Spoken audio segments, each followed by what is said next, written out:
Okay. So, delay చేయకుండా main కాంటెక్స్ట్‌లోకి వెళ్ళిపోదాం. హైదరాబాద్ నుండి చించోలి స్టార్ట్ అయిన మేము చిన్న కాఫీ బ్రేక్ తీసుకున్నాం and that's where we changed our complete plan. First Kerala వెళ్దాం అనుకున్నాం. బట్ అది చాలా పెద్ద టాస్క్ అనిపించింది. సో, కేరళ నుండి లోనావాలాకి ప్లాన్ చేంజ్ చేసాం.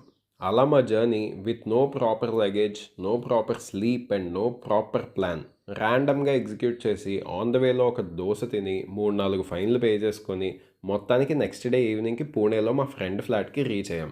అసలే టైర్డ్ అయిపోయి ఉన్నామంటే ఇంకో 2 అవర్స్ వెయిట్ చేయాల్సొచ్చింది అపార్ట్మెంట్ బయట. అండ్ దానికి కారణం ఈ మహానుభావుడే. రాజ్ కిరణ్. మా బ్యాచ్‌ని కంప్లీట్ చేసే మెయిన్ పర్సన్. ఇంటర్మీడియేట్ నుండి ఇప్పటి వరకు నేను, రాజ్, కుశల్ అంతే మా batch. As simple as that. అసలు లోనావాలా ప్లాన్ చేయడానికి రీజన్ కూడా పూణేలో ఉన్న మా బెస్ట్ ఫ్రెండ్‌ని కలవచ్చనే ఇంటెన్షన్‌తోనే.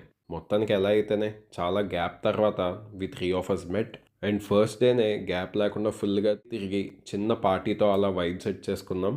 And next 2 days Pune night లైఫ్ని ఎక్స్ప్లోర్ చేయడానికి టైం సరిపోయింది మాకు.